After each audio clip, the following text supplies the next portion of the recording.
क्या हमें किसी का दिल दुखाना चाहिए, या हम किसी और की संपत्ति पे दांत मार के बैठ जाएं, किसी लूट खसोट में लग जाएं, हर बार हर किसी का अपमान करें, किसी को दुख दें? तो क्या ये हमारे लिए अच्छा है? क्या ये हमें फलेगा? नहीं।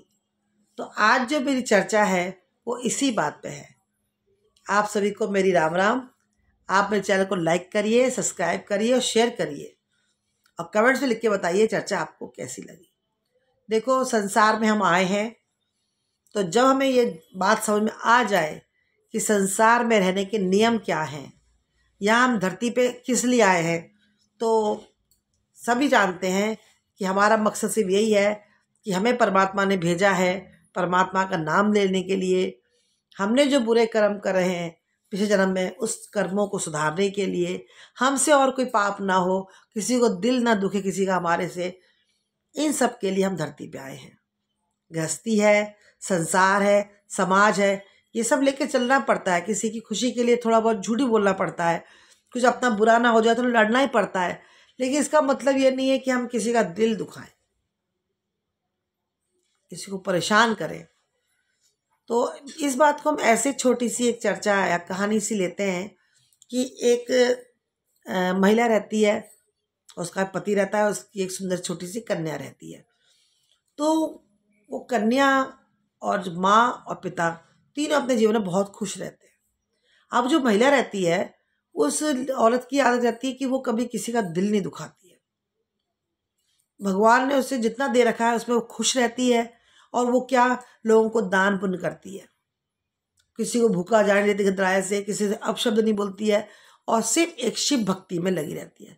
वो खाने बैठे तो शिव जी को, सोने बैठे तो शिव जी को, माने उसका दिन रात वो शिव जी की ही सेवा करती है, मन की बड़ी साफ और स्वच्छ।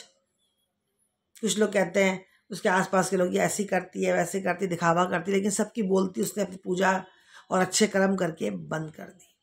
बहुत दयालु, बहुत ही सरल दिल की, सब कुछ करते करते भगवान कहते हैं परीक्षा तो लेता ही है।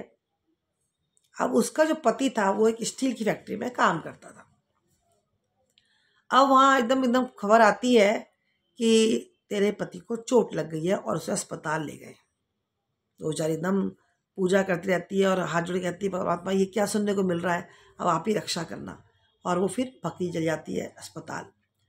वहाँ जाके देखती है कि उसका पति जो बिस्तर पड़ा हुआ है, उसके दोनों हाथ कट गए, और उसका पति धाड़े मार के उसकी बीवी को देख के रोता है कि ये हमारे साथ क्या हो गया, देखो तुम इतनी पूजा पाठ करती हो, और देखो परमात्मा मेरे दोनों हाथ छीन लिए, अब मैं कैसे कमाऊंगा, मैं कैसे करूंगा, घर का गुजारा कैसे चलेगा। ऐसे करके वो बहुत रोता है, बहुत रोता है। रोना तो उस महिला को भी आता है, वो स्त्री भी खूब रोती है, लेकिन फिर वो कहती है जैसे प्रभु की इच्छा। मन ही मन परमात्मा को याद करती है, हे शिव शंभु, मेरी पूजा में कहाँ कमी रह गई और आपने मेरा ऐसा क्यों कर दिया। एक दिन, 2 दिन, ऐसे करते करते 1 महीना हो जाता है। वो आदमी थोड़ा ठीक सा हो जाता है। डॉक्टर कहते हैं इन्हें घर ले जाओ। अब वो अपने पति को लेके घर आ जाती है। अब वही एक छोटी सी बच्ची, पति और पत्नी, और लाचार हो जाता है जो अपने हाथों से। तो वो कहता है मैं अब कैसे काम करूँगा, मैं क्या करूँगा। तो पत्नी कहती है कोई बात नहीं, मैं हूँ ना, और मेरे भोले बाबा हैं। वो सिलाई मशीन का काम, सिलाई का काम जानती है, सिलाई लेकर के वो अपना घर का काम धंधा सिलाई वलाई करती है, आसपास से जो पैसा आता है। लेकिन देखो उसकी खासियत, उसके बाद भी उसके मन में कभी शिव जी के प्रति कोई ये नहीं जागा कि तुम्हारी इतनी पूजा करती थी और तुमने मुझे क्या दिया।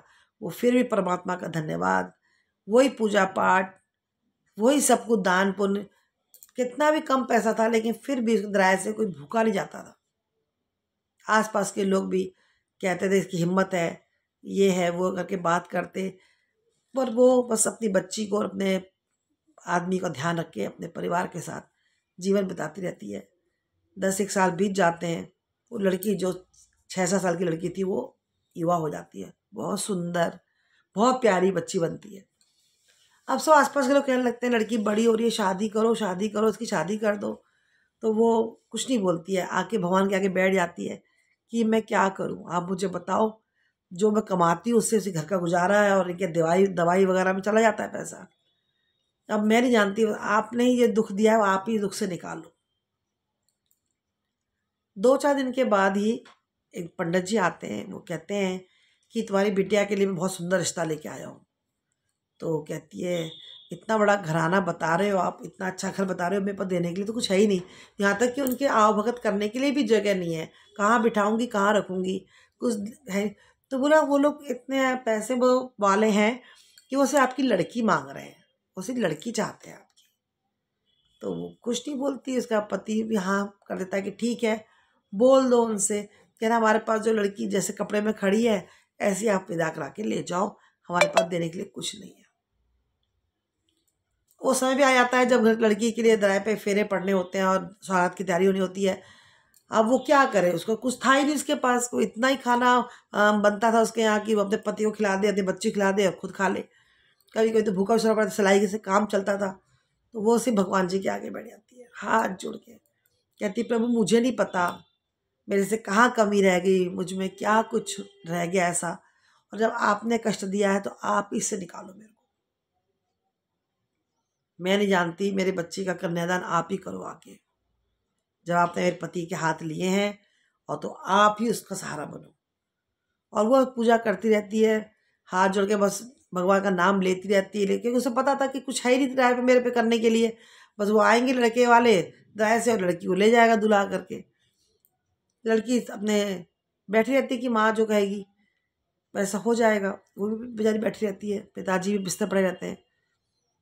थोड़ी देर बाद जब पूजा वूजा सब करके वो भगवान जी की सेवा करके जैसे बाहर आती है तो देखता है कि लड़की तो मेरी इतनी सुंदर लग रही है, गहने जेवरों सजी हुई सब बैठी हुई है, और पूरे गांव वाले लगे पड़े हैं बारात का स्वागत करने के लिए, कोई कुछ ला रहा है, कोई कुछ ला रहा है, दरवाजा सजा दिया लोगों ने, माने ऐसा भव्य स्वागत और इतना सब कुछ, पूरे मोहल्ले घर गली मोहल्ले वाले तैयार हो करके लड़की की शादी के लिए भेंट ले लेके आ रहे हैं दिल खोल के, क्योंकि उसने दान करा था, उसने इतना पुण्य कमाया था, किसी का दिल नहीं दुखाया था, तो आज वो सब कुछ लौट के उसके पास आ रहा था, और साथ में परमात्मा की कृपा तो उसके पर थी। पूरा इतना सुंदर लड़की और पूरा दराया था, सुंदर आता है, दूल्हा आता है, घोड़े से उतरता है, जयमाला होती है, माँ ऐसी देखती रह जाती है कि मैं तो कुछ भी नहीं कर पाई और सब कुछ हो गया, मेरे भोले बाबा ने कितना संभाल लिया मेरे को। भैया जैसे तैसे करके वो फेरे वेरे पड़ते हैं, अब कन्यादान देने का वक्त आता है तो फिर वो उसके आंखों से आंसू, क्योंकि उसके पापा के हाथ तो लड़की के बच्चे के पापा के हाथ तो है नहीं। तो फिर अम्मा नहीं मन रोती है, भोले बाबा तो सब इतना कुछ कर रहे हो तो थोड़ा सा आके मेरी बच्ची का कन्यादान भी करवा दो, एक ही तो बच्ची है मेरी। तो वाकई में शिव और पार्वती प्रकट हो जाते हैं, प्रकट हो जाते हैं, किसी और रूप में आते हैं, पड़ोसी से रूप बना के आते हैं, और आ करके वो कहते हैं लाओ कन्यादान करने के लिए कौन कौन आगे आएगा, तो शिव और पार्वती सबसे पहले आगे आ जाते हैं।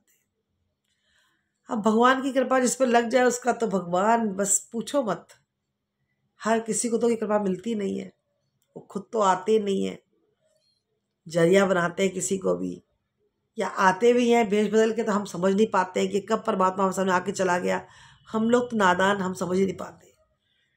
उस बच्ची का कन्यादान हो जाता है, और जैसे ही वो हाथ फेरते हैं, वो बस प्रभु की माया, फिर तो घर में अंधन के भंडार अपने आप लग जाते हैं, मतलब उसके लिए बारे में बोलना ही क्या, सब जानते हैं कि जिसमें जहाँ पे रही प्रभु राम कृपा राम की, ता पे कृपा करे सब कोई, जहाँ पे कृपा करे सब कोई, कहते हैं ना कि जिसमें परमात्मा की कृपा होती है उसमें सब कृपा करते हैं।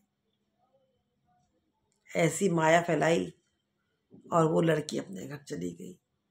उसके बाद उस बच्चे पति पत्नी ने भी गरीबी का मुंह नहीं देखा, पर इतना होने के बाद भी उसने, धन माया आने के बाद भी अपनी भक्ति में रत्ती भर भी कमी नहीं छोड़ी, बिल्कुल भी नहीं। क्योंकि देखो उसे तो भगवान ने दे दिया, लेकिन हम सब इंसान कैसे हैं, हम दूसरों की खुशी चिढ़ते हैं, जलते हैं, किसी को पनपता हुआ चढ़ता हुआ देख के हम अपने आप झांकते ही नहीं है, हम तो पहले उसके सुख को देख के परेशान हो जाते हैं।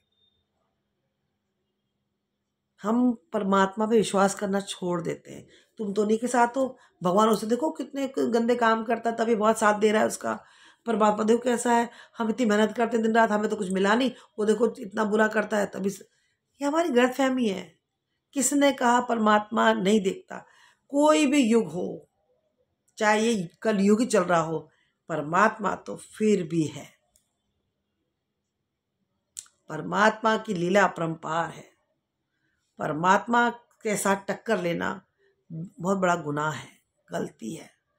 परमात्मा ने हमारे लिए बहुत अच्छा सोच रखा है, कुछ बुरा होता है उसमें भी अच्छा सोच रखा है, लेकिन हमारी नीयत भी तो हो उसे लेने की, भगवान की पूजा पाठ करने की, परमात्मा की शक्ति को मानने की।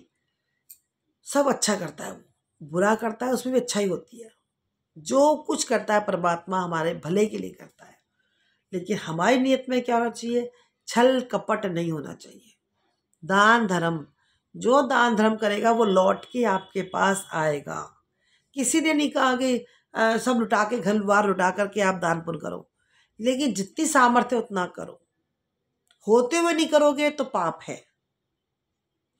खूब घर में भरा पड़ा है लेकिन आप 10 कौड़ी 10 पैसा किसी को नहीं दोगे तो वो पाप है। किसी कन्यादान में, किसी पुजारी को, किसी भिखारी को अगर कुछ बनता है आपसे और आपके अंदर इतनी ताकत दे रखी है परमात्मा ने, तो जरूर दीजिए, क्योंकि आप एक दोगे लौट के आपको वापस मिलेगा 2 में। तो मेरी चर्चा यही है कि शिव महिमा में कितनी ताकत है, प्रभु भक्ति में कितनी ताकत है।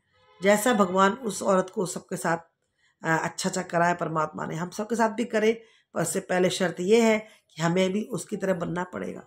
सिर्फ परमात्मा पे हाथ खड़े करके उसी पे विश्वास, जो परमात्मा विश्वास करेगा, छल कपट गंदगी दिमाग से निकाल देगा, प्रभु देखो हमेशा उसके साथ है, उसके हर काम बनेंगे, दुनिया देखती रह जाएगी, वो यहाँ से वो यहाँ पहुँच जाएगा। चर्चा आपको कैसी लगी जरूर बताइएगा। इसके साथ ही 12 साढ़े 12 में नई और रोज एक लॉन्ग वीडियो आती है, आप उसे देखिए, कमेंट्स करिए और बताइए चर्चा आपको कैसी लगी। नमस्ते।